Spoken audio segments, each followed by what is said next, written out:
Hey, over here.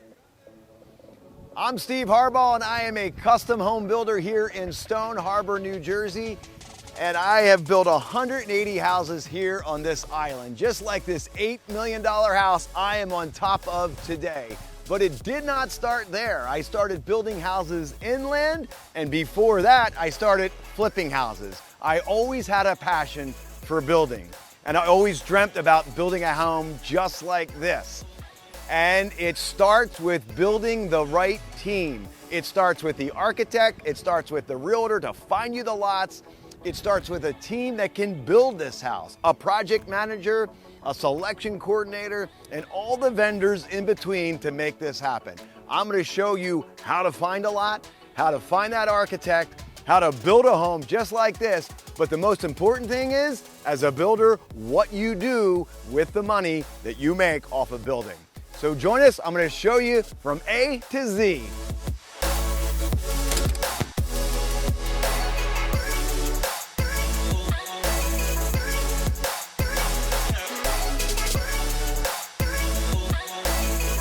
So you want to become a home builder. What's that take? The first question you need to ask yourself is, there are two types of home builders. There's home builders that are going to work for somebody as a custom client, and there's another home builder that's going to buy land, build, and sell. And they're completely different. Both have pros and both have cons. We're going to talk about each one of them. Let's talk about being a custom home builder. That means that you are going to build for someone. They are your boss and they have plans, and you're going to bid those plans out and you're going to build for them. One of the best things about that is you're guaranteed to get paid. But you're working for somebody else, and clients can be challenging. Look at all the stuff that they have to pick. Every single thing you see in this house, they're your boss. They're going to tell you what they want and how they want it done. Again, it's great, it's guaranteed money, but what I suggest is becoming a custom home builder to get that cash flow going, but also becoming your own boss and being a spec builder, buying a piece of land, building a house, and then selling it. So how does that start? What is step one? Well, what I did, I kind of fell into it by accident. I set sail to be a spec builder. I didn't want to deal with people. I wanted to buy a piece of land and I wanted to sell it and make a profit.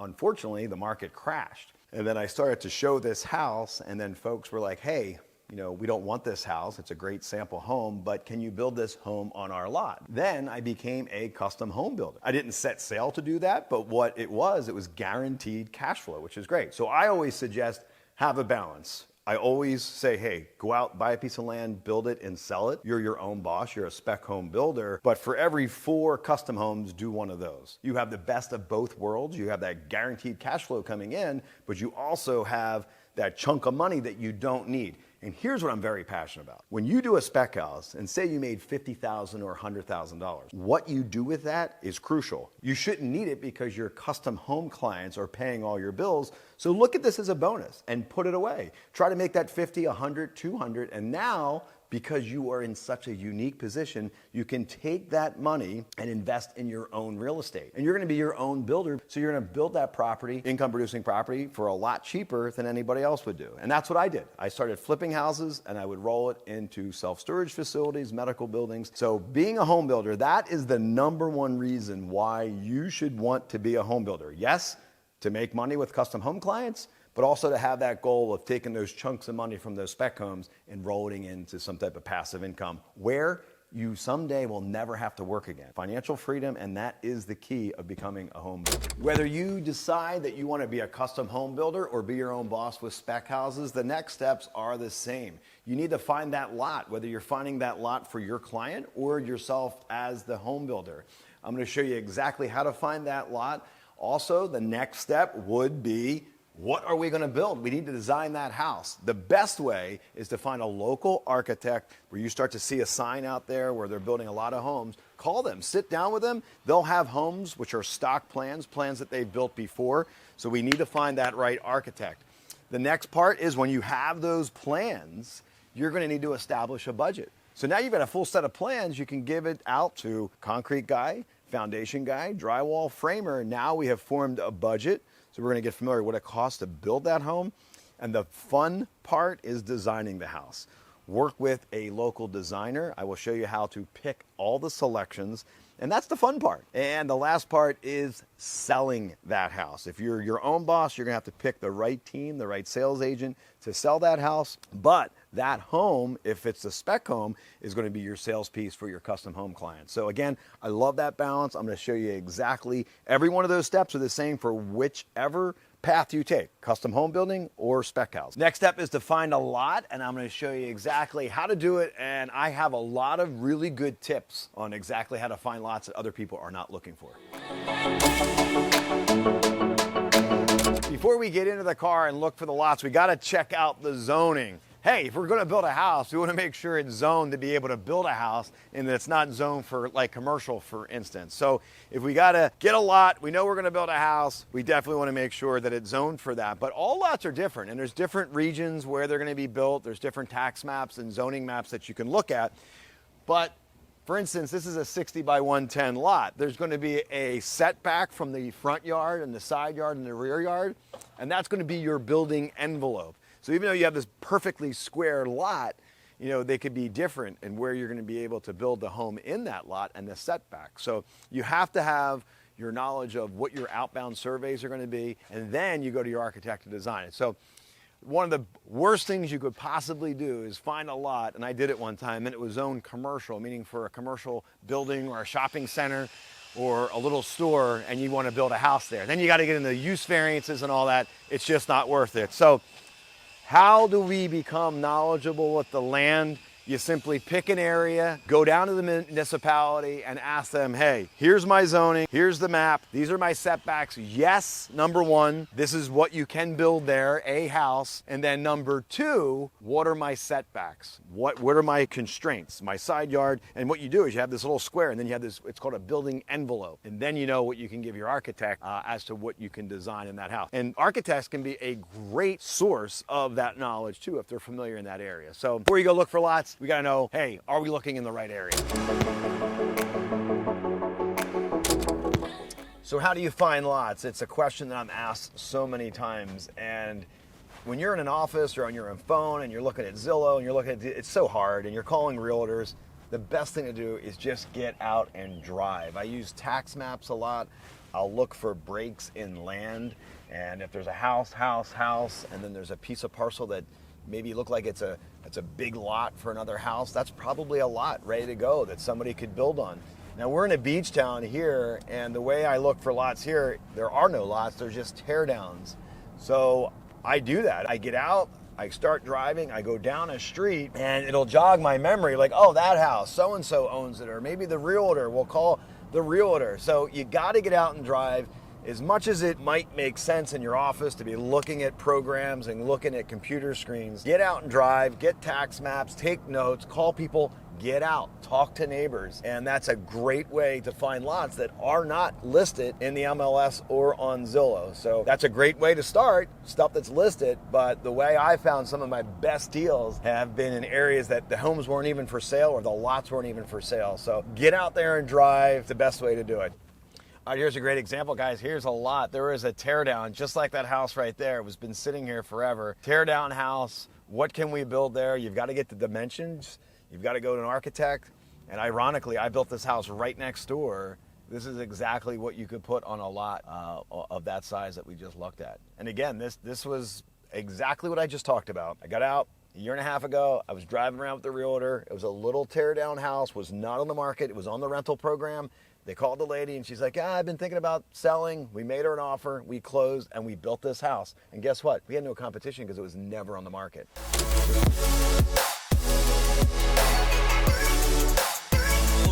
After you have picked a lot, the next step is to get architectural plans. So without spending a ton of money on full sets of plans, to get an idea as to what would fit on that lot, whether you are building it for someone else as a custom client, or whether you're buying that piece of land and building it and selling it for yourself as a spec home builder, it all starts with a stock set of plans. Drive around, you'll start to see homes that are being constructed. You'll see the builder's sign there, and right next to that sign is the architect's sign. Who designed that house? Call them. They all have stock plans, either in their office or online. What's a stock plan mean? Well, if I designed a house and it was a custom home at one point for someone, they will have that in their library, and now it becomes a stock plan, something that they have done before.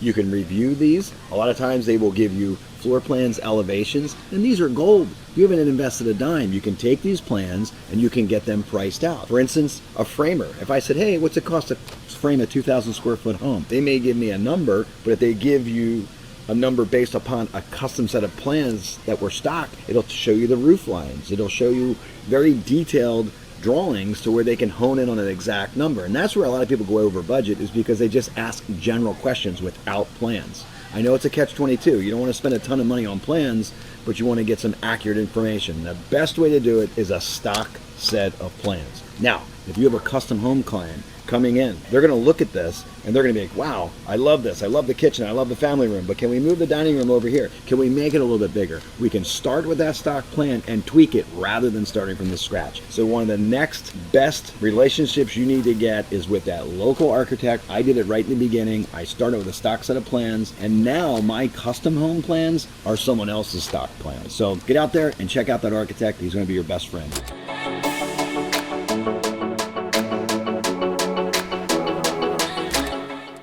So now that we've got that perfect lot, one of the things that I recommend doing is building a spec house. What's a spec house? It's your sample home. It's that house that's going to build you credibility as a builder.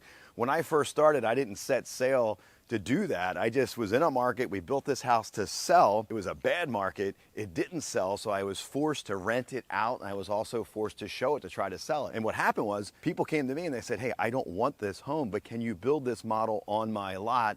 And then I became a custom home builder. So one of the things, and I still do it, the house behind me, I still take those lots and I build my own spec houses, because they are now my resume. They can walk through them. They've got the new trends.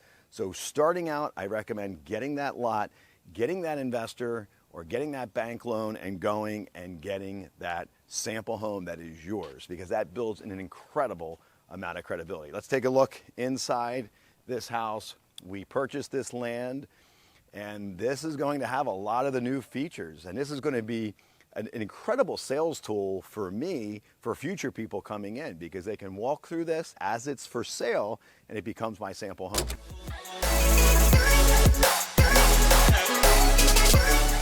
Now think about this. You're able to walk somebody through a home that is yours. It's not another client. You have control of it. And one of the greatest things too is floor plan. People will be able to walk through here. It gets them excited. Now compare this to just looking through a catalog. If you had plans, hey, I want to build your home and this is what I could build you. This builds an enormous amount of credibility. I still do it. I do it for a couple of reasons. I do it, one, to keep the designs fresh.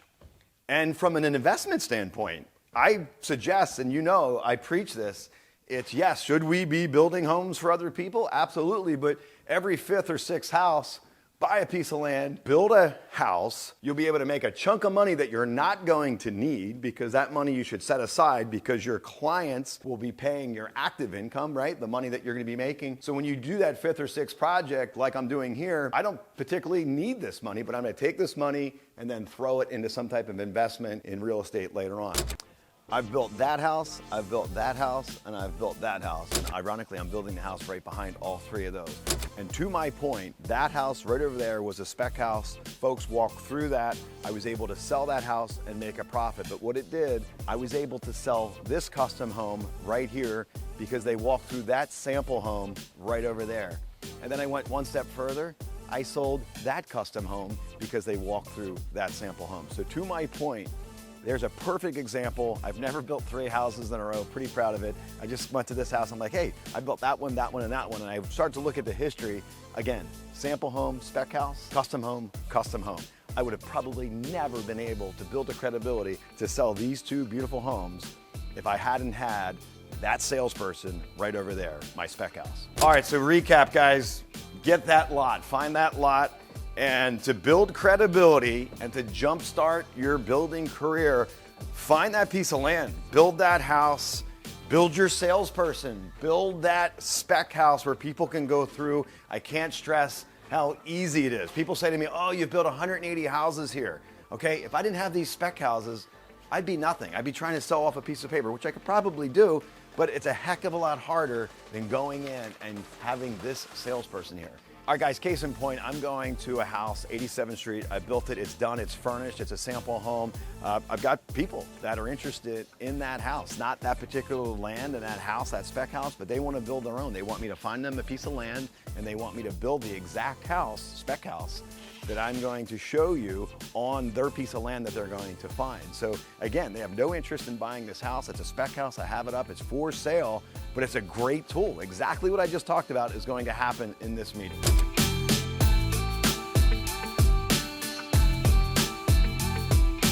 We just left 89th Street, a spec house that we're working on now, but here's what it looks like when it's all done. And this is where it all comes together. It's such a powerful tool to have something where folks can come in, they can look at it, they can feel it, they can touch, they can sit on the couch, they can envision themselves in a home. So you're 6,000, so it's, 1,500, so it's you could build a 3,000 square foot home. Something 400 more square feet, so this is 5 bedrooms, you could do a 6-bedroom on that. That is a lot. I'll probably do the same bedroom, just do the living room. Yes. Better. Yes. Now this becomes linear, like you have a hallway, right, and everything's stacked. When you get to that 60, I'll send you a plan on that. It's just wider. You come in, you've got bedrooms to your left, bedrooms to your right. Let's go in here so we can see. So this is what I need. I need something like that. You need a 60. Like I need a, Yep. a bigger. Yep. Okay, look, this is 65. So let's go look at it. It's 65. It would be 5 foot less in width, which you won't even notice. But just to give you a feel, we should look at that. Excellent meeting. They were able to go in, they could picture themselves in the home. Home is a little bit too small. We've got a 60-foot lot that we're gonna show them. Then we're gonna go back to Nuns Beach and check out some contractors doing work on some more custom homes.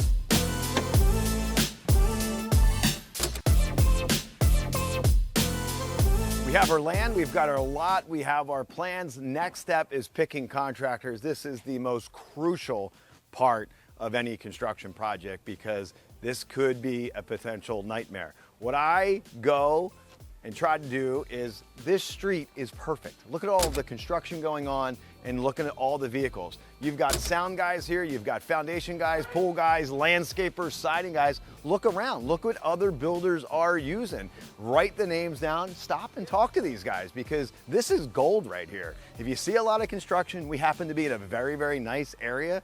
So obviously these guys are held to a very high standard. They're probably a very good contractor, which they are because I use them.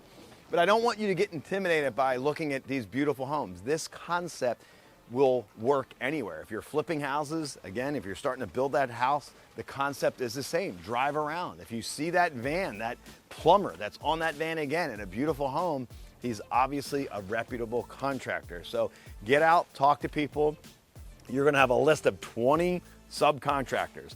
And to be honest with you, you're probably gonna get 12 to 14 of them right. 6 of them are gonna stink. They're gonna suck. You're gonna have to weed them out. But the more you do it, like right now, every one of my subcontractors I've had for 10 years, I don't deviate. They're perfect. They know our process and you will get there. But it's a little bit of a trial and error in the beginning, but this street is gold, something like this. Drive around, talk to contractors and compile that list.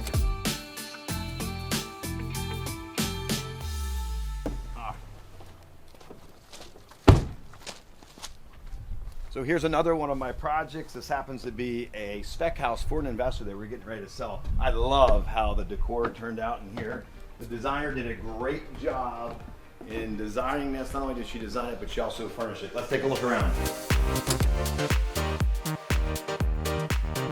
After we have gone through the exercise of the stock plans, the ultimate goal was to hone in on a full set of plans that we're going to use. Now, this is going to be either way. If we're going for our spec house or if we're going for our custom home client, these next steps are going to be a little bit different.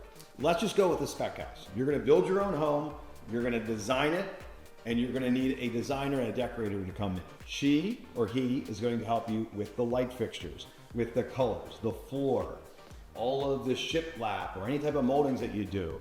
And all of that is great. So what I like to do is go the extra mile. I'm here in a beach town that's very custom to sell a house that's furnished, and that's why you see this house, it's all done and beautiful. But if you're in a home that you're just flipping and you want to sell, stage it. There's companies that'll come out, they'll stage it like this for a couple months. They'll charge a small fee just to rent that furniture, but it looks like it's done. And you take all this furniture out of this house is going to look completely different. If it was just 4 walls, yes, you'll have nice light fixtures, but to have this, people can really picture themselves living in here. So I always say, hey, stage the house. We just happen to be in the area that we end up furnishing these, and all these homes get sold. Now, the importance of a designer, if you are selling a custom home, she or he is your best friend in with that client. You're the builder. You're designing it. You've got a great architect. You're sitting down. You're sketching everything. But now this designer is going to help with that potential custom home client to pick things like, hey, is this wall going to be shiplap?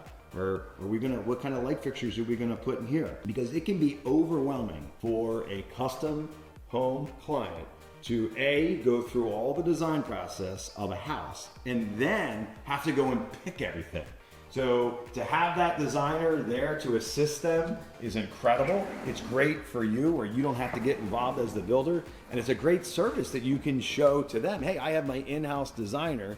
We've got our lot, we've got our plans, we've got our designer, and now we're ready to build. This is the most important part, is assembling a team to successfully build this house, whether it's for you as the builder or if it's for that custom home client. What I like to do is it starts with a project manager, somebody that can be out there, because face it, if you're a home builder, you're going to be the business owner. You can't be out there every day on the job site. If you are, something else is going to be missed. Accounting, selections, sales. Your job should be to keep the projects going and keep that pipeline going of work coming in, especially if you're going to start to venture out into spec houses. That's going to have a lot of time. So you are a builder, but you're also going to be the business owner. So you have to have a project manager. One of the things that I did was I had a project manager, and to get them, I would give them a piece of every build.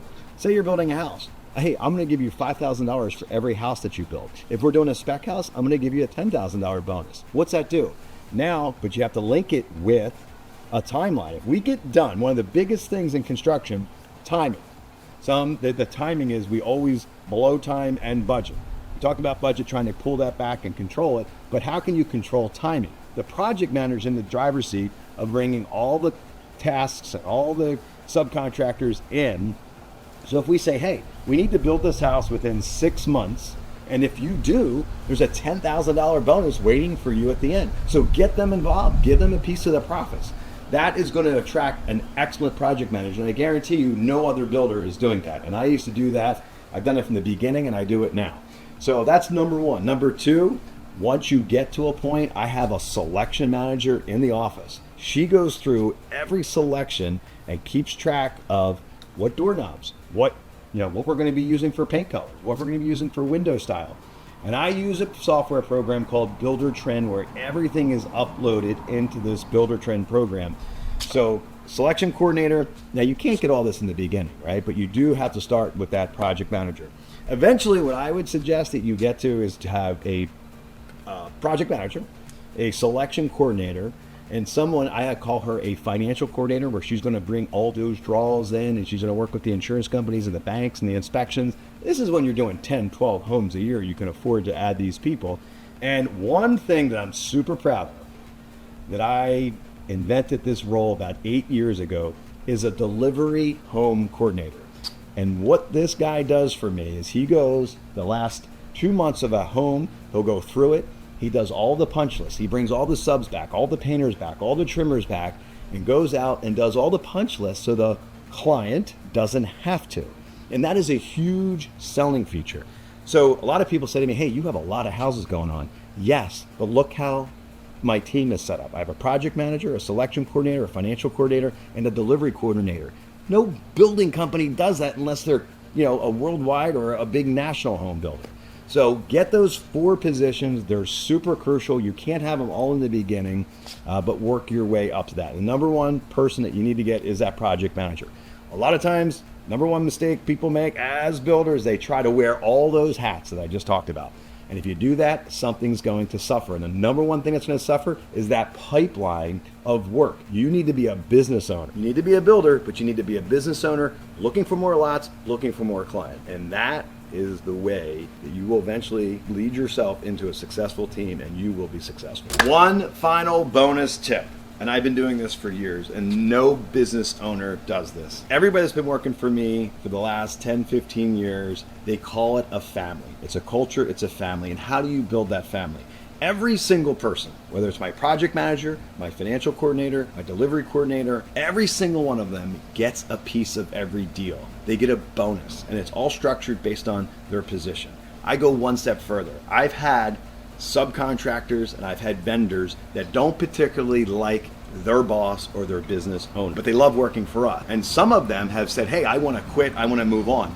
Don't quit. Here's what I'm going to do. And I've talked to the business owners. I want to give that particular employee of theirs a bonus because they're so instrumental on my team. Now, this guy who wanted a bonus and a increase in salary, he didn't necessarily get it from his boss, who's in the vendor. He got it from us. He's happy. He's now been with us for 8 years. And I've done it with some other trades too. So I think that everybody is you got to think about that. When you sell a house or you sell a client a house, how did I get here? Who helped me? Who was very instrumental in the process? And reward them. You know, it could be a $500 bonus. It could be a $750 bonus. It could be a $1,000 bonus. These things add up, and they are so powerful for these folks to be motivated. And again, it's that big team, it's that family, you know, going after and that common goal of getting this house built. So use that. I use bonuses, not just with my employees, but with also vendors' employees as well. Okay, so that was a lot of information. I want to recap. The number one thing that I think everybody should remember if they're getting into the building business is why they should be doing it. And yes, if you have a passion for building, which I did, if you love building, go ahead, get into building. But you should really get in it for the purpose of being a custom home builder for that client, but also working for yourself and doing those spec homes and making that money and rolling that money into some type of passive income. We're gonna get to that in some other videos here, but you really need to be thinking about that, why you're even in the business, number one. Two, I'm going to show you in depth. We touched about a little bit of today about how to find that lot. There were some secrets I showed you, but I'm going to dive into exactly. We're going to drive and we're going to really look and find those lots that may not be on the market. We're going to go to my architect's office. I'm going to show you exactly what it's like to see a stock plan, to see what it's like to, you know, pick this plan that might fit that lot. Call the zoning office and see if this lot is going to fit, and see how instrumental that architect is going to be with you in guiding you across that process. The next thing, the design process. We're going to sit down with my designer. I'm going to show you how she does it. I show her a set of plans and how we can stay on budget. The next thing, we're going to dive into Builder Trend. We're going to show you exactly how to list all these subcontractors, how to bid that project out. We're getting the square footage prices. We'll show you how to send bids out and how to get those exact accurate figures where you don't go over budget. And the third thing, how do we build this? I'm going to bring you on job sites. You're going to meet my people. You're going to meet my project managers. You're going to meet my selection coordinators, my delivery coordinators, and my home selection coordinators as well. So that whole team that you're going to see exactly from the beginning to the end and how that house is built. And hopefully you guys pick that path of doing your own spec house. I'm going to show you how to make a profit and what to do with that profit. So join me on the journey here of how to become a successful home builder. As for me, I'm on to my next project. I got to find my next lot.